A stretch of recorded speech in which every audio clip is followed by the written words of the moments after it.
Hello, everyone. Welcome to a brand new episode of One Vision, the Fintech Fuse.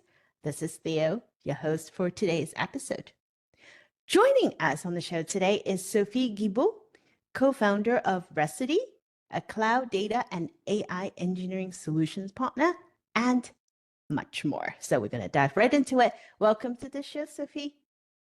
Thank you so much, Theo. I'm so happy to see you again. It gives me the vibes of the last time you guys came to present your book, like 3 years ago or so. Yeah, that was quite a few years ago, and I brought my daughter. That was a fun trip. Oh my goodness, time flies. So actually, you were doing something else too, now that I think about it, when we met in London. So you've done a lot, a lot.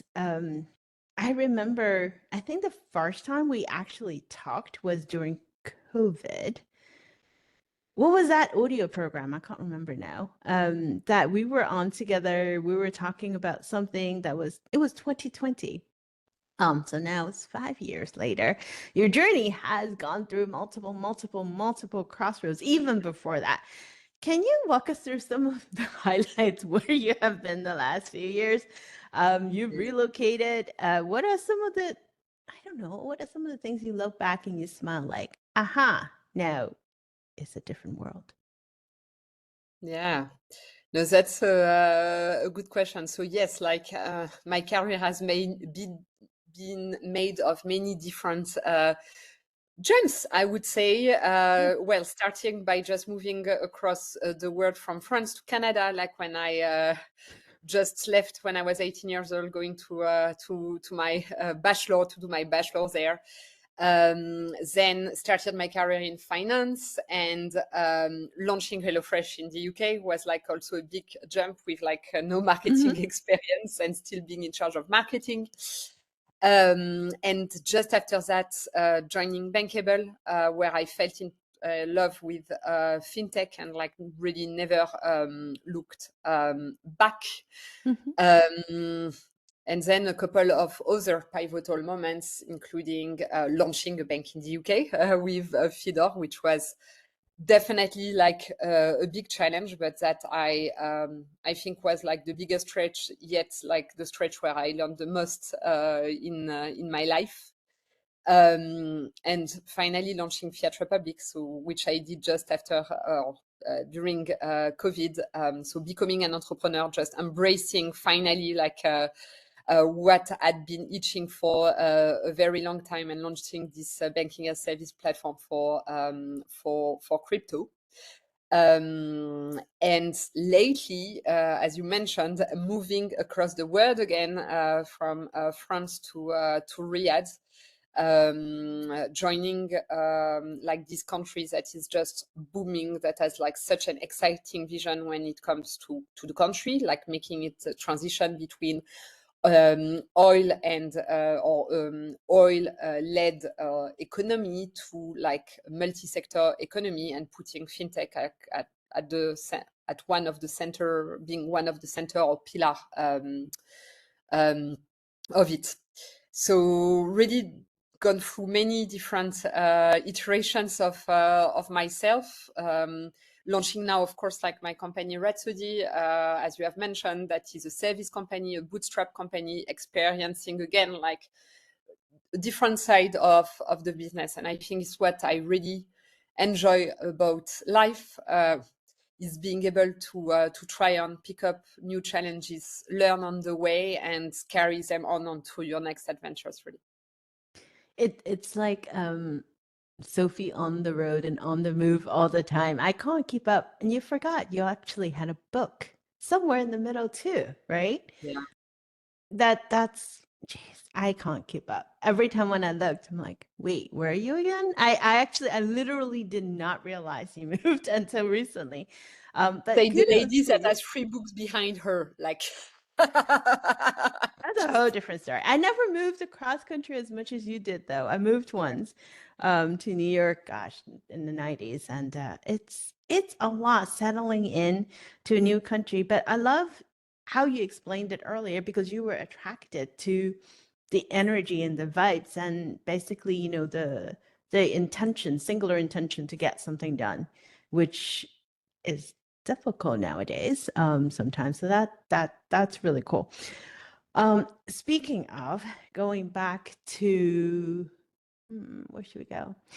A few ventures before where you're right now, because you're always in tech, you were in banking, you say you fell in love with fintech, you never look back. Entrepreneurship is not an easy journey.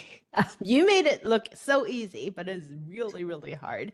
I think I read somewhere that, there's often so many failures along the way. People try to learn from it.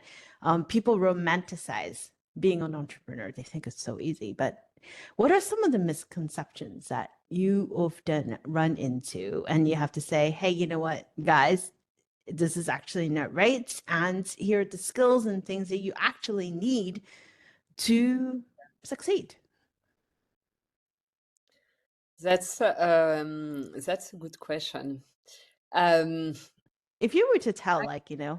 your younger self, what would you say? That I should have done it earlier for sure.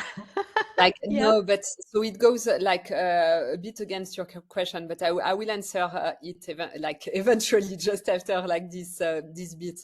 But the truth is that I feel I had always entrepreneurship within me, and every time it was about, oh, let me get more experience, learn that before I am ready, etc.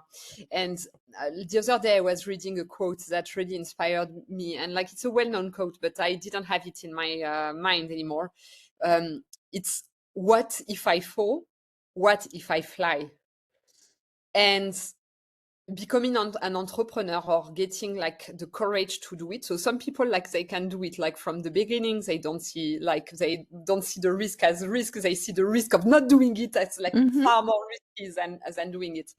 But for me, it was definitely shifting this mindset of what if I fall / to what if I fly.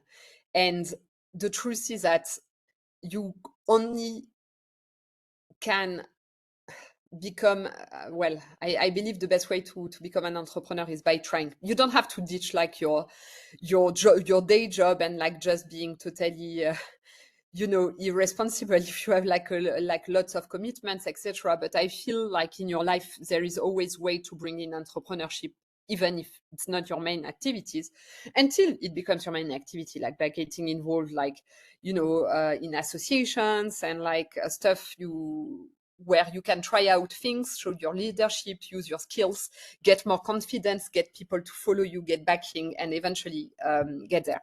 So that would be the thing, to give a bit of courage to people to jump into it. But now,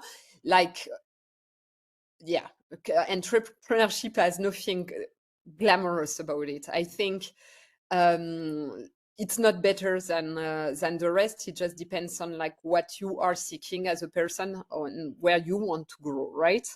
And entrepreneurship for me is a way to accelerate all those experiences.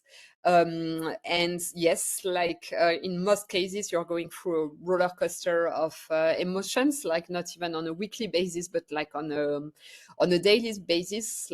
When you start something, it's kind of exhausting, because you need to you try to find who to sell, some people to trust you at the beginning, generally this pool of finding clients and finding people and finding money and everything at the same time.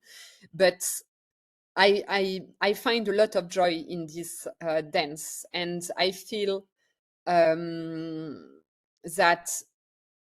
it's all worth it, but it's by no means glamorous, by no means. If you prefer easy life and maybe focus on family and holidays and stuff like that, generally what it takes to start a business will take a toll on this. And you can say, no, I'm putting my boundaries, but at the end of the day, when you are signing your first clients, if your first clients write to you during the weekend and they're thinking of giving you a chance, but also want to show your commitment. If you're not gonna answer because like it's the weekend,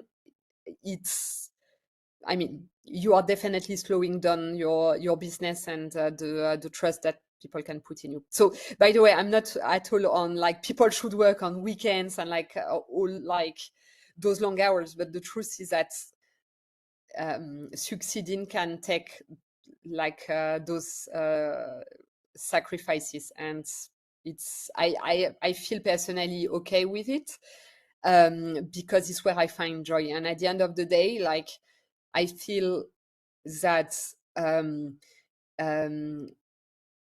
yeah, like I find my own freedom in my own prison of entrepreneurship, if it makes sense. It makes sense. I resonate because I do work on the weekends. And often it's because I have this notion, even before I founded my own company, even when I was in corporate, I do things on the weekend. Because I feel less stressed going in on Monday, knowing that at least some of the things were cleaned out. But more so is you show up when you need to show up, right? Yeah. So, Yes. if it's the weekend, it's the weekend. If it's during daytime, it's the daytime. For me, that's always important. But you're absolutely right. Entrepreneurship is not for everyone. It depends on what you're looking Yeah. for. And I can feel that energy coming through the screen. So then there's that. I think you are born for it. So Thank you. speaking of energy and where you are right now Yeah. and the industry that we are in, what do you think is the next frontier? Because, we've been talking about, gosh, what are some of the themes? Embedded finance, open banking, all of those for quite a while now. And for the last 2 years is AI, and the blockchain and quantum. Where do you think our industry is heading? Yeah.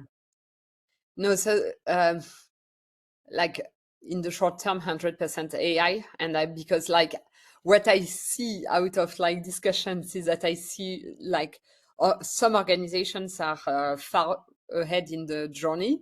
Some of them haven't even started touching the tip of the iceberg, and some of them don't even have an AI strategy anymore. Like it's something of like your people using ChatGPT or like whatever to do their work. It's something else to have like a real AI strategy. And this week I was like at an event, the MENA InsurTech Summit in Doha.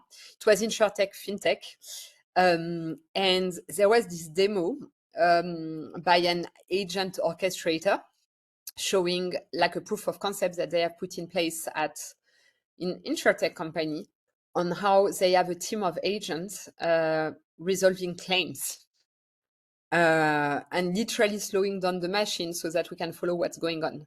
And it's semi-autonomous, like it's not like the agents doing everything by themselves, and like they can go a bit crazy and be a bit outside like path and stuff like that. So there still needs to be a human into it, and very likely that is going to be the case for a very long time. But I mean, I was amazed, like what a game-changing tool. And the truth is that not putting that in place kind of immediately will make you fail versus your competitors. I really believe so, because I don't think like competitors will be waiting. And here we are again not talking about replacing people. We are talking about unlimited bandwidth 24/7, doing the work that would have typically taken maybe a week to do, that takes only a few seconds. And this, in putting AI directly into processes, like using agents, but again, agents working together, is just a game changer. And I think if organizations that won't do that will just have their cost keeping on base remaining the same or increasing, competitors going them like optimizing kind of everything, better customer satisfaction as well, and in the end, like stock markets, like rewarding the ones that have understood that, and that they could take like those savings and this extra money on putting it in new initiatives. So everybody's talking about it, and rightly so. I would love to see more use cases live and people shouting out of like the roofs about these new agentic teams that they are putting in place, specifically like in the fraud resolutions, like customer service, like all these things that that suck up, that create cost and also can generate unsatisfaction from customers. Yeah, I came across a demo in London during Finovate Fall. It was also a agentic AI solution. It was doing loan origination, right? So Yeah. there are those, and you're absolutely right. Resolving claims, customer support, fraud. It feels like it's just been exploding in terms of applications that are out there, and it's not even a matter of whether or not we should use it. It's a matter of how quickly, right? Yeah. You can bring And it. don't be late. Don't be late. Don't be late. No, but Yeah, you're on right. this one, like seriously, in 2 years' time, it's too late. I mean, Mm-hmm. But here's the interesting part, though, right? There is a gap mm, between companies that want to use it versus if they are ready or not. yes. Our friend Paolo had a really good report that came out a few months ago that talked about what does it mean to be an AI ready bank, and a lot Mm, of them are not. So mm. there's still work. I caught the word you were saying. The orchestration. There's still a lot of work that needs to be done in that layer to bring the data in. What else gets you excited nowadays? Well, stable coins, really. I shouldn't have asked. I mean, no, but like 15 years in payments, like. I should not have asked. Right. So sorry for the buzzwords. Like No, I'm so no. like I definitely I'm not a niche topic person. I Mhm. am not looking 10 years in the future currently, although it's what I did with a bit with the book on embedded finance. Uh-huh. But I mean, stablecoin, like what an acceleration of adoption just because it's needed. Hmm. And makes me so happy, like because it has been years and years, like we see, okay, crypto adoption increasing, people getting the blockchain. I mean, the blockchain is like no brainer generally, Hmm. but Hmm. crypto, people getting used to it, like service becoming more accessible, etc. It still remains like very much like um either it's basically a tool to make investments, to hold Hmm. and I mean make return in the future, or opportunistics, right? Um, but stable coins, they have brought so many new layers to that because people get it. It's literally replacing Swift. It it's like for those of us that have been in the payment industry and basically seeing our payments like taking like 3 to 5 days, not knowing really what's happening, um, asking for MT103 to the bank, uh, where we kind of like that's first of all expensive, but is Hmm. also pain to ask. So there has been a Swift GPI put in place, but like it's not for all banks providing that. It's also very expensive. And stablecoin has just been this answer, like that people in the tech community understands, that regulator understand, because like frameworks have been put in place to enable that, and understanding how it an unlocker of business globally it is, right? Like the ability to send money across the world in seconds, with just organization needing to take care of the last mile that can be pretty local and pretty instant. Um, I mean, like there is nothing not to love in stablecoin.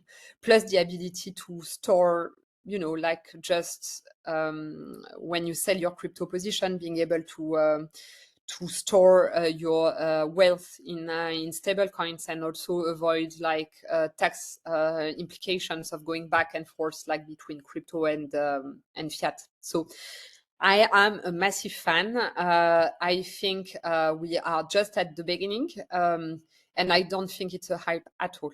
I really do think the market share of stable coins will keep on eating international payments. The time has come. Yes. I actually should reverse the questions and ask you that one first, because I should have known. Yes, go for it. Tell me, no, tell me about your trends, like the ones you're super bullish on.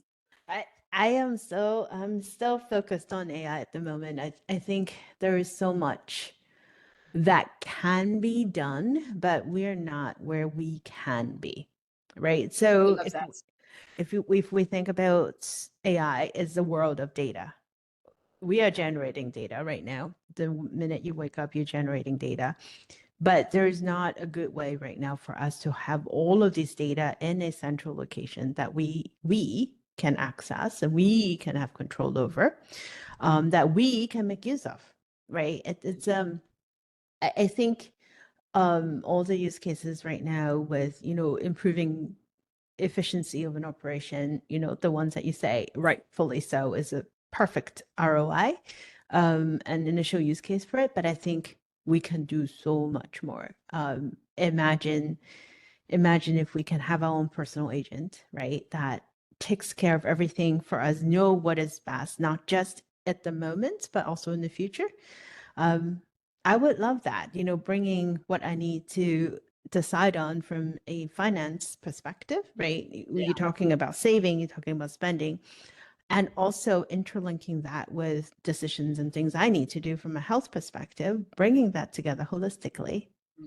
I would love that. And I would love to have control over my data. Just a thought. I mean, it's right. It's being Just a small request just a small to the request. universe. Right? Exactly. Then I know, who I want to interact with and what they can have. And then now you start getting into questions around identity and permission. And I mean, it's a whole world. Our world is built on data. That's going to take forever. Oh, and Unfortunately. yeah, I went a couple in the last 2 weeks. AI ethics came so many times in my conversations, and like I hadn't spent so much time in all transparency thinking about it, but I have had a couple of iterations that really sparked the light in realizing how late we are with the frameworks when it comes to framing ethics around around AI. Guardrails. Yeah. Very, Oh my very God. late. It's that actually was what sparked the book. So what happened was, it was a year ago. I was in conversation with a friend of mine in London, and he's from Eastern Europe, right, from a credit union, and he was saying, how a lot of the tools out there available right now, they are very Western language based, majority English, obviously, but Spanish and French and German, what have you. They're not suited for people from other cultures, Yeah. Eastern European, Asian, and what. And he said they actually had to work together with other FIs in Eastern Europe to create tools that work for them. And so I was like, oh, wait, I didn't think of this aspect, right? Because we just take it for granted. You use, the Claude, Gemini, and all of these tools, you didn't think twice. And so I started digging into it. And that was when I found out that all the open source data models, they support at the most 50 to 80 languages. And there are over 7,100 active languages being spoken in the world today, right? Which means if we say finance, the future of finance, right, is going to be AI driven, is digital, that means that we're leaving people that speak the other 7,000 languages behind. So when we think about ethics, we think about, who have access. We talk a lot Yeah. about financial inclusion. I don't know if we're actually going in the right direction. That was why I started writing the book. I went down a rabbit hole. but I can we see have how learned. I am heading that way. I understand it's really an interesting topic. It's And scary. that's great that you looked into it and like can have recommendations around that because it's really, really important. It is important. But back to you, because this half hour is all about Sophie. Looking back at what you have done, the countries you've moved, the companies you've started, the journeys you've done, um, would you have changed anything? I often thought it's an interesting question looking back. Was there Mm. something else you would have done other than you would have started the entrepreneurship journey much earlier? Yeah, no, so that's like I think that's the whole thing. It's like instead of thinking about it, just do it. Just do it. And the thing is that you don't need to, and it doesn't need to be about entrepreneurship, but I think generally we spend a lot of time about thinking things through, or at least it's what I kind of used to do, to have like a solid plan, Mhm. etc. But I understood now, I think that clarity comes through action. Um, Meaning that you need to act to Mhm. actually like validate your hypothesis. And again, it seems silly, but that's true. You need to act to validate your hypothesis and just say, I was wrong on this one. Let me correct the thing. And like that's clear. And I feel jumping in without being ready is 100% okay and is actually like a good cue that you're not starting too late. It's a bit like when you are designing a product and you're just like, Mhm. oh, you put it on the market and like some investors say if you're not ashamed of it, you're launching it too late. It's a bit the thing. Like at the end of the day, if you have thought everything through, then like what's gonna happen is that first of all you will have lost a lot of time Mhm. thinking things through. A lot of your hypotheses will invalidate instantly, and actually unwelcoming because you are thinking things through, unwelcoming the fact that things could be different than what you imagine, put you in a freeze mode much more easily than if you're just like, I am welcoming mess and I'm gonna get clarity along the way. So that would be my thing, where whatever entrepreneur not entrepreneur is just like, um, you are thinking of something, you want something, just jump. Uh, Just jump. Again, don't resign overnight. Like if you have like a mortgages and stuff of like, but it's just like the jump can be very tiny, but like it's about like starting the bike and spinning the wheel and yeah, and clarity will come along the way. And it's like a much better practice for me than just planning things through and thinking I am covered, nothing can happen to me, I won't fail. Well, there's no failure, just lessons learned. That's what I hear. That's actually very correct. Right? Yeah. So what's next for Sophie? Yes. What are you doing next with So Recity? Tell us. yes. So basically, like I've moved on in February from Fiat Republic. With Martyna, we have decided to launch a company called Recity, as you mentioned, that does Mhm. engineering solutions in the GCC, but even like beyond. And what we do is that we are really bringing talents like experts when it comes to cloud, data, and AI to enable companies to do their digital transformation. And so it can be either providing talents like that are missing in a given team to just jump in, or leading a full-blown project in cloud, data, and AI. We cover like all sectors really, but of course, like we have a deep expertise when it comes to financial services. So it's where we are gravitating a lot just through the network, but also like because that's where we can add a lot of value. And I think where like we are different, so like it's a pure service company for now. Like we might launch a product at some point, like depending on seeing different needs from customers, that makes us say, okay, it's like all the time the same thing to solve, so let's do it. But personally, like we are learning what a service company is great. We are learning what a bootstrap business is. So it's like a new skill.